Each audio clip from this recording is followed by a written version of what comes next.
Hello and welcome to this week's CATAMANIA episode, solosode, whatever you want to label this one. As per usual, this is actually a reaction series, so it does have a proper label. So I'm going to react to videos. I am going to launch straight into this, and we're going to see what's on the menu today. A 5-year-old boy's got no business being in school. Oh, I agree. He's got no business. He needs to be like out this guy. climbing a tree. Now, maybe he'll break his arm, but he'll be happy because he'll have a cast and he'll have the scars of war. That's right. He needs to be muddy. He needs to be dirty. He needs to be out feeding the horses. All right? He needs to be growing and developing. He doesn't need to be sitting down in a book and trying to figure out if a train leaves Chicago at 8 a.m. traveling 35 miles. He don't need that nonsense. He doesn't. But what if he's like a mathematical genius? The same thing applies to a 20-year-old, but just in different areas. Yes. They don't need it. Okay? Yeah, They don't that's need right. it. What do they need? They need to learn how to build relationships. They need to be around a campfire with a bunch of buddies and figuring out the pain of acting stupid. That's a very interesting conversation, actually. Especially when it comes to men, I think, because, I'm not a mother, so, don't refer to me for this stuff. But I hear a lot from my friends who have boys, specifically young boys. They have so much energy, right? That, I've heard a lot of my girlfriends who have boys saying that it almost feels wrong to make them sit in the classroom because they have so much energy and they just want to run around and, do stuff. Obviously, it depends. And, he himself says this.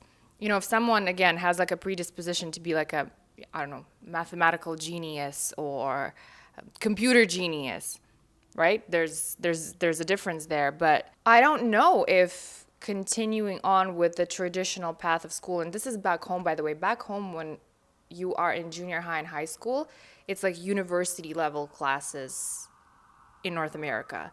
The level of education in high school there is very, very difficult. You take the equivalent of university level math, university level chemistry, and you can't really choose, at least when I was there, when I was in high school, it was like that. You couldn't choose which way you want to go. You had to take everything, just in case you wanted to be a doctor, just in case you wanted to be a historian. Like, you had to take all the classes pretty much equally, almost. I've gone to school with a lot of girls who, I don't know if that was the best idea for them because they were phenomenal at design.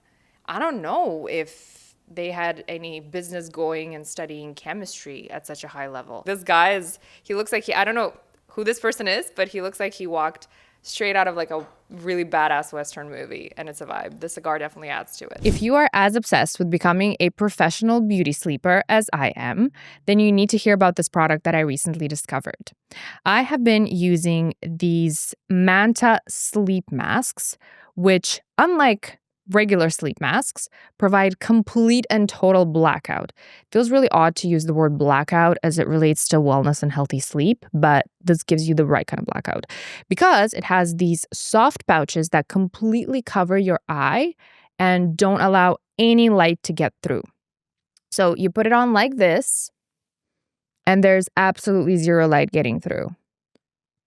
This is my number one favorite because it's made from silk, and I use this on a nightly basis. In case you didn't know, silk is really good for your skin. And then my other favorite one is their sound masks because it also has these pouches and embedded headphones. So you can drift away to sleep while listening to your favorite ebook or your favorite meditation. I also cannot wait to use these on a flight because I have trouble sleeping on planes because there's so much light usually. So I'm definitely going to give it a go next time I travel. And if you guys want to give it a try, I have a 10% discount if you use my code Cristina10. Inflammation. If you're arguing with your spouse multiple times a day, every time you get into a scuffle with them, you become immunocompromised for 3 to 4 hours and you become inflamed for 3 to 4 hours. So imagine if you're arguing with your partner or your business associate or you hate your job or whatever it is, multiple times a day, you're chronically immunocompromised and you're chronically inflamed. So who knows what's driving it all in an individual. I believe that. When you're angry, you like feel it in your body, you feel it everywhere. And I also do believe that most of the time, control your emotions and fight less with your spouse. Next topic is Mary Hot. Your husband material, man. I do it because she's hot. Yeah. That's why. Like, Okay. I didn't care if she cooked, Yeah. if she was good with the kids. Yeah. You gotta marry hot. You married or no? No. Okay. At some point, Yeah. right, because it's a lifetime commitment, she's gonna get in your ass 'cause Yeah. you fucked up, right? If she's hot, Yeah. you can take it. Fuck it. Ugly girl yelling at you, you're like, boom, boom. Yeah, I'm out of here. I like them thicker than a bowl of oatmeal. That's it. Yeah. You take care now. Well, now I want to ask my husband what he thinks about this. Okay, but hear me out for just 1 second here. Picture this exact video, except instead of that husband, man in the video, there's a girl, and she says the exact same thing, except instead of Mary Hot, she says Mary Rich. What would the comment section look like? I didn't care if he was nice. I didn't care if he was good with the kids. All I cared about was that he had money. Just one generation ago, you could buy a house, buy a car, go on an annual holiday, have 3 kids, your wife didn't work and looked after those 3 kids, all on one person's salary. Where the fuck did it all go wrong? He's not wrong. However, please don't fall into the mentality of, oh, it all went wrong and you used to be able to do this, you used to be able to do that, now you can't do it anymore. The system is this, the system is that. Please don't fall under any circumstances into a victimhood mentality. There are people who prosper no matter what's going on. If you fall into this repeated mental loop of, oh, you know, it's the system and you used to be able to do this, but you can't do that anymore, and da, da, da, you might find yourself in a position where you could have made things happen and you could have made a life for yourself that looked really good, but you didn't because you were stuck in the victimhood mentality. No matter what the system is, this is my affirmation that I always say for myself. It doesn't matter what the economy is. It doesn't matter what's going on. I always prosper no matter what. And I figure it out. We all figure it out. We have to. No one is going to figure it out for us. So while he is right, I also urge you, and it's not like this guy's necessarily a victim mentality. He's actually just asking a question, but I'm just saying, like, be careful not to get too stuck in that loop of like, oh, you know, things are wrong, things are wrong. I also would like to congratulate us all millennials because we have officially reached the point in our lives where we start saying things like, oh, you know, back in, you know, our time, back when we graduated high school, back when we graduated this and that, now this next generation, da da da. I remember I used to hear that from adults when I was younger, and I was like, oh, I'm never going to become one of those people. Well, apparently we all do. And I think we have one more left here, one more topic. Bad people win. Why